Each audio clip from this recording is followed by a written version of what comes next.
We could be seeing another day in which Russia and Ukraine sit down at a table and talk about negotiations. Lavrov, the Russian foreign minister, today announced that they're proposing a date. June 2nd. They want to have it again, once again, in Istanbul, Turkey. But the main question everyone is asking is this. Is Russia doing this because they actually want peace? Or are they saying this because, well, they're getting more pressure from Donald Trump?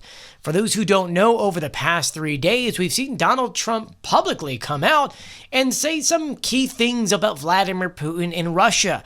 As you may know, Russia really hammered away at Ukraine for 3 days straight, going after civilian targets. We're talking about houses, residential buildings, cars, enterprises, and things like that. And Russia, not really caring about what happened, didn't really feel like there was going to be any consequences until Donald Trump started speaking. And Donald Trump 4 times have already said things about Putin, and the most recent one came about 2 hours ago, in which he said this. And it sounds like General Kellogg is working on preparations for that. Are you planning to sit down with the two of them? Well, I will if it's necessary. You know, it takes. We have to. I think I'm at this point. I wish it would have been that way a couple of months ago, but at this point, we're working on President Putin, and we'll see where we are. I think we're doing fine, but we'll see. I don't like what's happening. That's one thing I'll say. I don't like when I see rockets being shot into cities. That's no good. We're not going to allow it. And then hours later, we had the foreign Russian minister come forward and say, you know what? Let's have more discussions. And before we dive into what Lavrov said and what Ukraine could potentially say, let's remember the key thing here. The reason why the very first talks happened was because Russia was feeling pressure. They were supposed to do a ceasefire or sanctions and more weapons to Ukraine would happen. More sanctions to Russia, weapons to Ukraine. Vladimir Putin came out with a midnight statement, or past midnight, because he made us stay up a little bit late there.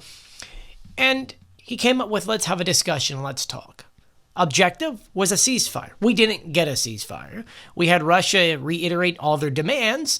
No more NATO, they can't expand. Ukraine, they can't join the EU. Their military is going to be cut in half. We want the land we have. We also want the land that we don't have. We want the Zaporizhzhia nuclear power plant, which, by the way, they're actually getting ready to hook up to their own power grid soon.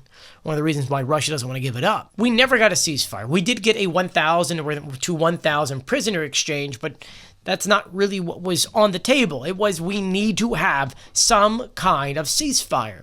And Ukraine has agreed to these ceasefires multiple times, at least 5 times. And Russia, not once have they agreed to any ceasefire whatsoever. And in the frustration of things, Donald Trump is now lashing out of Vladimir Putin, saying that he was my friend, I thought I understood him, and clearly he's gone crazy. And clearly Russia and Putin didn't like that.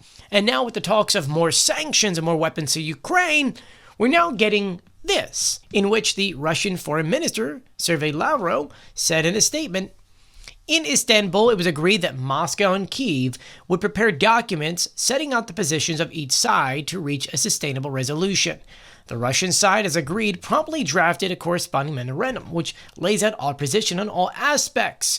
And then, of course, talked about overcoming the root causes of the crisis.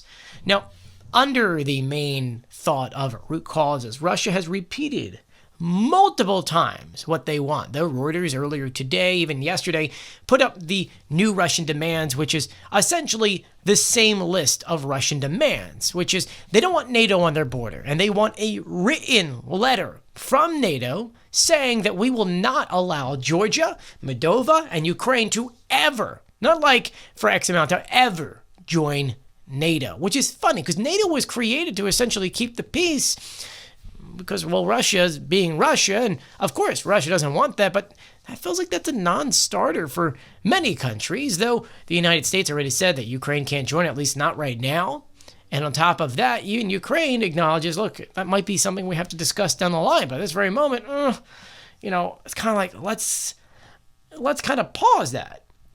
Russia has so many other root causes we're talking about, whether it be they want protections for Russian-speaking Ukrainians, which don't make any sense since realistically speaking, there are Ukrainians who speak Russian because, for example, let's be honest here, if you live in Texas, you're going to be hearing a lot more Spanish than English the closer you move toward that. You know what I mean? Towards Mexico and things. And so in these Maximus demands. They want Ukraine to remove most of their military, no peacekeepers. They want the land they have and then some, the bases, all that stuff. All things that they know for a fact the West and Ukraine would say no to, but they're trying to put the illusion that, hey, look, we actually want to have this peace. It's just you guys won't agree to anything that we're saying, which is like, nah, you're just making some really unrealistic demands here. But now we're getting more demands from Russia. In this new list that was put online by Reuters, they not only, of course, want that written form from NATO that they would not expand, they want the lifting of most Western sanctions. Which, doesn't really make any sense when those sanctions are in place to essentially put pressure on you not to do something. In the grand scheme of even like if the war is over, those sanctions wouldn't be released all at once. We would tear them down in a way so that Russia, if they are good after X amount of years and months, etc., they would then start releasing some of those sanctions. They want all that. And then on top of that, they also want the frozen Russian assets, which is roughly about $300 billion. It's the windfall from that money in which Ukraine is able to get a lot of loans from countries, especially the G7, in which they kind of divided up the money and they said, we're going to give this to Ukraine to use as they will, whether it be on producing stuff in our country or buying stuff for them so they can use on the battlefield. And so there's a lot of stuff, even from that, which are non-starters. Oh, we'll stop the war if you promise not to expand NATO, if you'll give us the frozen assets, and you take off the sanctions. Those are already demands from Russia to the West, in which are non-starters here. That's not the way that works. This is more or less a wish list. Now, do I think that NATO might say, hey, we could probably do the NATO, Ukraine can't join, but it's got to be a timeline, maybe 10 years after the war ends or something.